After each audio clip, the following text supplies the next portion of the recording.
my one tip to end 2021 and go into 2022.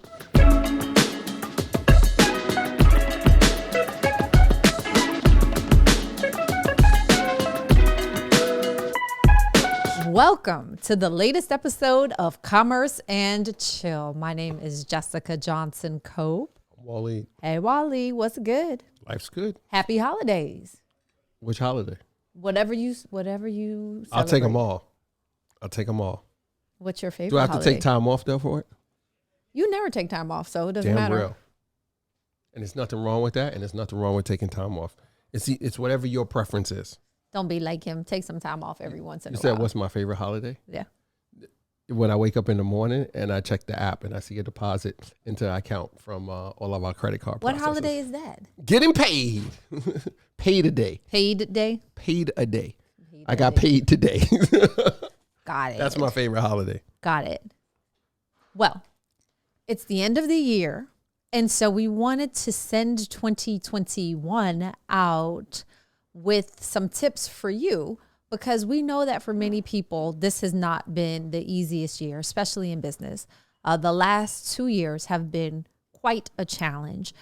Nonetheless, what our experience has been, as well as the experiences of some other small business owners, large corporations, is that in spite of the adversity the past year and a half, 2 years have brought, many people have still excelled and been successful. Why are you making that face? I'm getting ready because I'm going to have to drop the fire because I feel it coming, but go ahead. What kind of fire are you going to drop? Because you're talking about this, the 2 years adversity and people in business. And So, I'm going to say what I always say. Episode, we're going to give you 3 ways to overcome business adversity. What? No, I'm listening. 3 ways to overcome business adversity. Right. And so we want to help you see what success can look like for you in 2022, in spite of what you've been through in 2021, and for you to have a positive long-term outlook. We'll unpack how important it is for you to know why you do what you do and how to keep it front of mind, especially when things get tough. So you remember in the end, the struggle is all worth it. What? You got that look on your face. I'm listening to you. I'm focused. I'm listening to what you about to drop these. So one of the reasons we arrived at today's topic is last week I had the honor of moderating a government advocacy workshop clinic on behalf of the 10,000 Small Businesses New York cohorts at LaGuardia Community College. And as part of that discussion, I was able to ask Queensboro President Donovan Richards questions about what happened? Fancy. You hanging out with borough presidents now. Know what I'm saying? Keeping me locked in the basement, making me do paperwork and stare at the dog. Don't tell John Daniels that I got you locked. I got vitamin D deficiencies from lack of sunlight. And you have vitamin D deficiency because you live in the Northeast. No, I got most people in vitamin the D Northeast deficiencies because my business partner partner got me locked in the basement, staring at a monitor and then doing schedules and plugging holes and putting out fires while she out with the Queensboro president. Look at you, fancy. Look at you. My conversation with Borough President Richards was to help the other small business owners in cohort 34 of 10,000 small businesses at LaGuardia Community College understand how they could use advocacy with their local elected officials to help sustain and grow their businesses and to address their legislative priorities. And when I asked Borough President Richards how he had come to a life and career in public service, he said that he had had a friend who had been killed. And he was so shaken and moved by the experience that he went to his elected officials and started talking about violence. How do you mitigate violence and how do you control illegal guns? And got very active, went on to serve in city council here in New York, and then ultimately become elected Queensboro president, and then most recently won a general election to serve again. And he'll be the most tenured of the 5 borough presidents here in New York City. And so he was able to take his pain, his adversity, adversity, and turn it into a passion, couple it with public service, to really be a dynamic leader and a voice for the people he represents, the constituents throughout the borough of Queens. And so it really made us start thinking about business adversity. How do we deal with business adversity and how do we move forward? Because I can say that in both businesses that we've seen growth this year, but we have had in spite of a fair share of challenges, and know that you will have challenges, but that's not where it ends. So, Chief, talk to the folks in Commerce and Chill Land about adversity and how that's impacted you as a business owner and leader. How hasn't it impacted business and me being and us being in business? It's an everyday thing. Like, hold on. Let me equate it to this. Adversity, first of all, being in business or being in a situation or having the opportunity to be exposed or have adversity or pressure in your life, it's a privilege because you're doing something that is putting you in a position where there's adversity, there's pressure for you to get it done. And I'm talking about, in business or in the work environment. And I'm not talking, and let's be clear, we're talking about adversity and pressure is different from, we want to equate that to stress. What were we listening to? And somebody said there's a difference between stress and pressure. And pressure, right? That was Tim Grover? Because your stress. What's his book?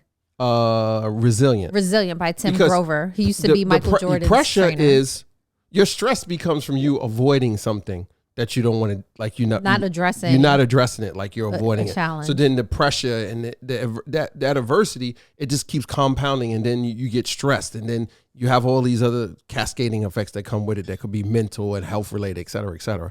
So I look at adversity. If there are challenges, and like I'm sure you're gonna, what's your Merriam etymology definition of adversity? Drop that real fast. So according to Merriam-Webster, adversity is a noun which means a difficult situation or condition, misfortune or tragedy, or a state or instance of serious or continued difficulty or misfortune. Now, what jumps out at me about that second definition is continued difficulty or misfortune. See, there's some people that look at challenges and they keep it moving. They're like, all right, just do it. We had a flood. All right, get the mop, get the broom. Like we flood. We did have a flood this year. We have 5 feet of water in the box. No internet. Right? No electricity. We lost all electricity because so much water came in on the first floor. It flooded the basement.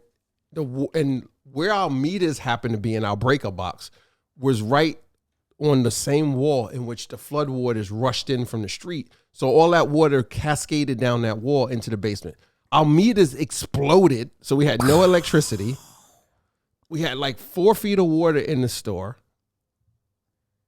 You talk about adversity. And so we came in, like I got pictures and text messages from the team who were there at 6 a.m. and I'm on my way there, and they're like, yeah, we got a slight problem. So I'm just like, yeah, whatever. Like maybe there's some water in the basement or whatever. And I see the photos come in and I'm like, holy smokes. Oh, snap. Guess what I saw? Right. 4 feet of water. Like literally we could have went swimming in the basement. And it wasn't like the water just went in the basement from the street. The water came into the retail part, the first floor. And then from there, it ran down into the basement. So it flooded that whole area. And when we rolled up, we looked in there. The floor was like covered with mud and soot from the street, and stuff was knocked over that was on lower shelves because stuff floated all around. And we could have just sat there and been like, hey. Let's wait until the insurance pays out. If you paid your insurance. I mean, we could have said that, but we didn't. Or if you had insurance, because there's some people who didn't, or if your policy covered flood because you didn't have that. Like there's so many variables. So you could sit there in that moment of adversity and say, damn, woe is me. You could hem and haw and all that other stuff. Or you could just figure out like, what's the next move? And we were like, okay. Let's go to Home Depot. I was like, we got to get 4 feet of water out the basement. what do we do? I was like, we go to Home Depot, went to Home Depot, and they had a line outside because half of Home Depot was closed because they got flooded, but they were still operating. And we're in line, and I'm like, they're going to buy all the pumps before I get inside. And Jay is like, go on their website. You could pre-order them, and you do the in-store pickup. So I ordered like 5 pumps. I just selected anything and added to the cart really fast. And I was like, I'll pick and choose which ones I want when I get to the counter, and I'll return what we don't want. Luckily, get inside. They got some on the side. So the guy was like, if you're here for pumps, there's some right there. I just grabbed the 2 biggest ones they had, and I ran pay for them, and then we went back. But then I was like, they wouldn't let me go to the plumbing section, so we couldn't get a hose. We couldn't get the other pieces we need. But we got that. And I was like, okay, so what's the next move? So the adversity, the pressure, it helps you. Like, you have no idea, how, like, when you get in these situations, how critical developing problem-solving skills are. Like, and you're going to develop those problem-solving skills by being in those problem pressure situations. Like, it becomes, you have no idea, like, how fruitful it becomes for you, first of all, mentally, after you go through that and you say, look, I made it through it. I figured this out. It's hella rewarding for you. And it's ultimate confidence booster. Because when the next thing comes along, you're like, I got that. Yeah, that's nowhere near as worse as what happened before. So you know what? I'll knock that right out. Right. The thing is, when you come across a adversity, when you come across challenges, you can't get stuck. You can't stay where you are. You have to have some type of movement. You have to have some type of momentum. And that's how you push through. And the example that you gave about the flood this year is a very, it's very timely because it speaks to, just some of the stuff that businesses and people have been through this year. And then an example of how when you just start and do something and execute, you're going to see the benefits. Like, momentum is mad important. Yeah. Yeah. So just to take a step back, there was a quote in Forbes magazine that says, it seems like 2020 has proven to many of us that adversity is inevitable and that some are able to flourish in trying times while others seem to struggle to get out of the bed in the morning. Those that exhibit authentic resilience find ways not to just navigate the murky waters of uncertainty, flood, but rather transform adversity into opportunity. They see it as an essential fuel for life's journey. So the way that you kind of got excited about that example, kind of speaks to it. I was kind of, listen, let me tell you, we have 4 feet of water, but at the same time, first of all, I was mad because I didn't hit up Espinosa, so he could have came in, like, with the we could have documented it, right, for the record. Like, yes. I've got some photos on my phone, but if we would have just totally, like, had it on video, like, just being there in that moment, here's the 2 pumps. I ran to another hardware store and was like, here's some PVC, and I brought some hoses and janked it. I straight MacGyvered it. Mm-hmm. And then, like, everybody's outside, like, standing in front of their businesses. Not everybody, but there are some people, and they're out there like, landlords, woe is me. And they're like, yeah, Waleed, so what are you going to do? I was like, what am I doing? I'm pumping 4 feet of water out this basement, and I'm making deliveries. Like, I'm like, well, these orders are going out. It was like, we don't got no power. I went to the neighbor. I was like, yo, you got power? He's like, yeah. I was like, can I run a 100-foot extension cord from your garage into our store? And we got extension cords and lights hanging from the ceiling. And we ran like that for 3 days until they got the electrician came and fixed the breaker box because all the breakers were like screwed from the water. One of the other key points from that experience was that you were able to use those pumps. We were able to use those pumps to be a blessing to the neighbors. Yeah, like, so the business next door, I loaned door, them to somebody else. They used them. Our vendor. Well, yeah, one of our vendors use it. But yeah, you got a point. Our basement, our is commercial neighbors, strip. Another business, which their is neighbors are right business. next to. Yeah, so all of our basements are connected, like just like this little thin wall that separates them, and then one of them has a brick wall, but water still seep through. So I drew 2 pumps down there, and we pumped out 5 feet of water in, like, I don't know, an hour and a half, 2 hours tops. But from several basements. So I didn't just pump. If I just had to pump out hours, I'd have been done in like no time. Right. I pumped out everybody's basement while everybody was standing around still scratching their heads. I'm putting PVC pipe together, dropping the pumps in the water, and we'll leave out the story of me falling in the water. The greasy chicken grease water. Yeah, because one of our neighbors, is a fried chicken joint, the chicken boxes, as we used to call them back in Baltimore. And I guess they had a bunch of that oil stored, used cooking oil stored in the basement. So I slipped off of something, fell in the water while I was pumping it. and the water's like 5 feet. And then it was deeper in some sides because we had this big trench that they dug when they were fixing the pipes in the neighboring basement that hadn't been covered up yet. So I'm swimming around in some water, praying I don't get electrocuted because there's a bunch of wires in the water also.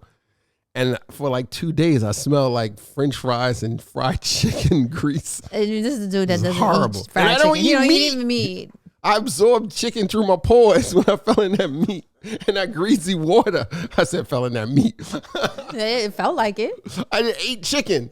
Golly. I'm sorry to all my vegetarian fans out there. Well, here's the meat of the episode. This is what you've been waiting for. Here are 3 ways to overcome business adversity. Number 1 is to practice self-compassion. Practice self-compassion. Number 2 is develop a growth mindset. And number 3 is to cling to your purpose. What the hell do those 3 things mean? They sound like it's on the paper. Just copied off of the internet. Like, what does that mean? Number 1, it means to explain to the people. What is self-compassion? Self-compassion is that when you're going through it. When do you show yourself self-compassion? Come on. Most people don't show themselves self-compassion. So how do you do it? You're at JSB. You got 200 people, about to be 600 people because we're about to 3x this mug real fast. That's right. I said it because it's fact. And how do you practice self-compassion? It's hard. It's adversity every day. So letters in the mail. Clients not paying on time. What's up to that client that owe us? 1, 2, 3. Double commas, 7 digits. 2, 3, 4, 5. Yeah. Write out 7 ones and put 2 commas in there. That should be marked. I know you don't subscribe. That should be my check. But I know you watch because I seen it in the stats. I know this client watches. Can I get paid? Can I please get paid? So how I practice self-compassion once I finish cussing because clients owe us 7 figures, I try to surround myself with positive people. Can I get paid?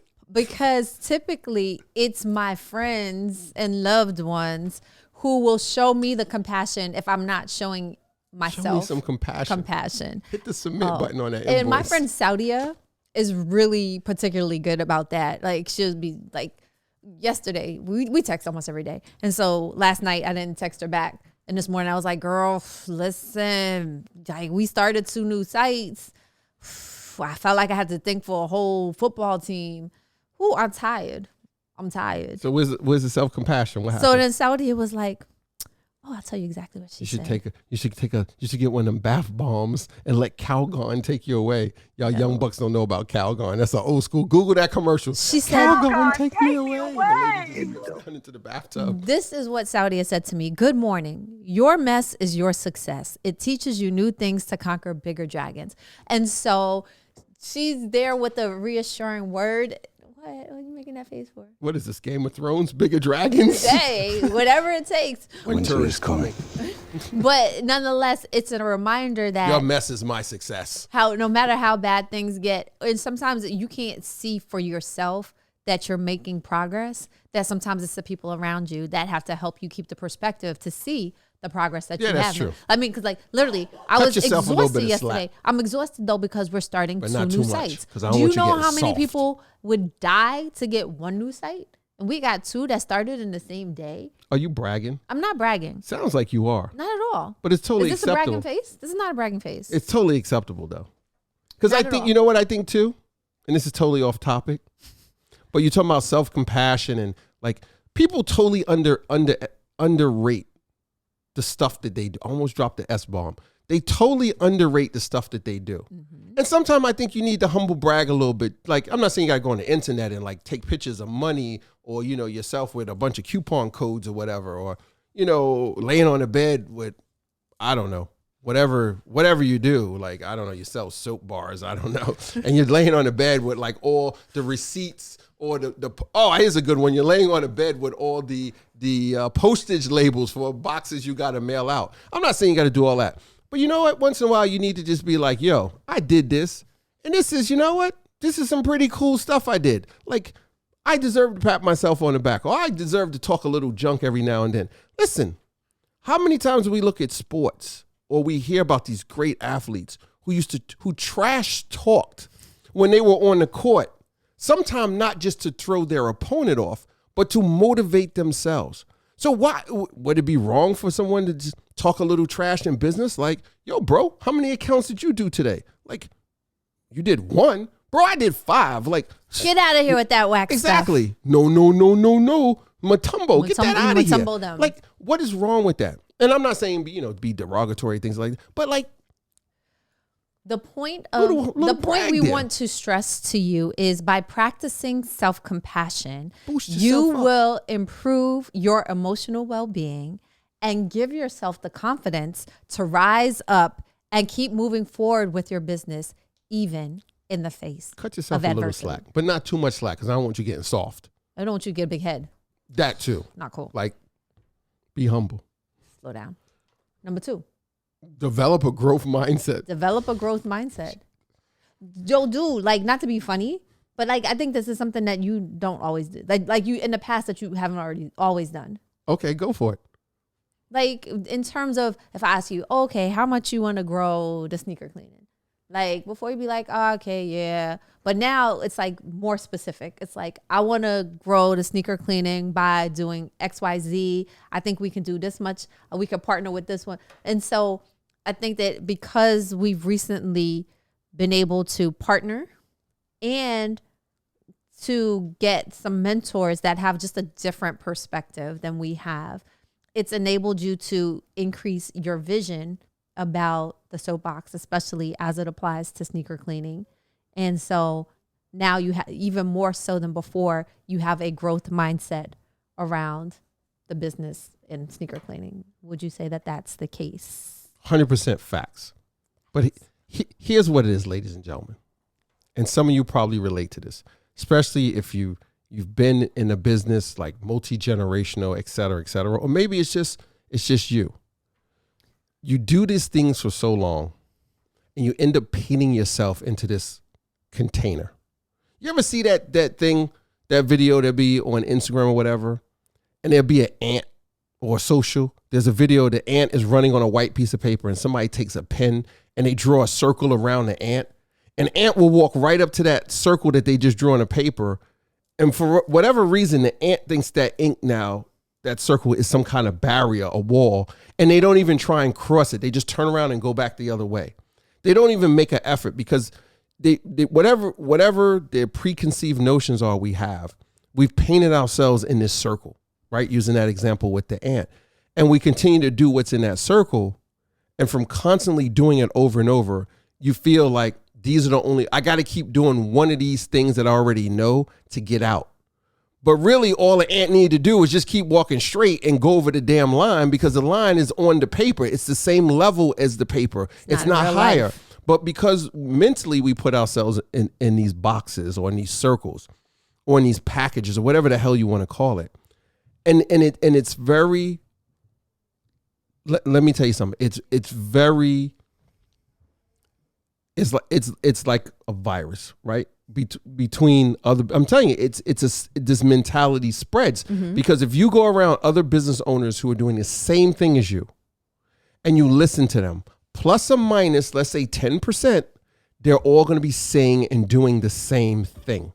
They're not turning the ceiling into a floor, because they're just hitting the ceiling and they stop. Like the ant goes to the line and it stops. So the point is, people who are able to overcome challenges in business with grace typically possess a growth mindset. That's not what I was saying. They choose the mindset of a champion entrepreneur, and they don't believe that their intelligence is fixed. And one of the ways that they win is by looking at other winning models, by partnering with other champions. Maybe it's not even a winning model. Maybe it's just you get some little piece of something from that and you take it back and plug it in. But know that at the heart of it all is knowing that there's something bigger and trying to figure out what that bigger is for you in your business. You don't agree? I don't disagree. I'm listening to you. I was thinking something else to say. It's not that I disagree because I paused. I paused because I was taking it in. Okay. Our people are so quick to talk these days without absorbing it and thinking. They're just waiting for you to stop talking so they can say anything. They're not thinking about what to say that's relevant to what you were just saying. They're not processing what the other person is saying. So yeah, I was thinking about what you were saying related to the growth mindset and just how it's so easy to flip the switch, but at the same time, it's so hard. Number 3, cling to your purpose. Damn, we didn't get to 3 yet? Okay, go. This is 3. 3, cling to your purpose.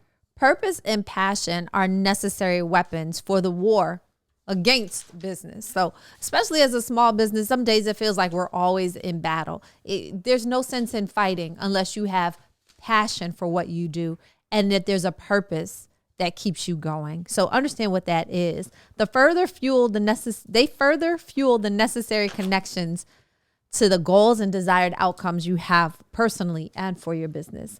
And sometimes when things happen beyond your control that can knock the wind out of your sails, you need a reminder of what even had you put those sails up in the first place. What even had you put your ship on the sea? What even had you leave the comfort of the dock?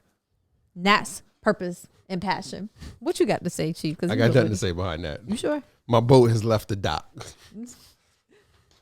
I just realized the world wasn't flat, so I'm sailing around this because I sat around somebody who had a growth mindset, and they was like, Waleed, the world's not flat. You know it curves. And I was like, you're kidding me. And they were like, no, I'm not. I was like, take one of those curves. I was like, put the sails up. Let's go. Take those curves. Take them at 80, 200 miles an hour. Listen, 2022, all I got to say is watch out.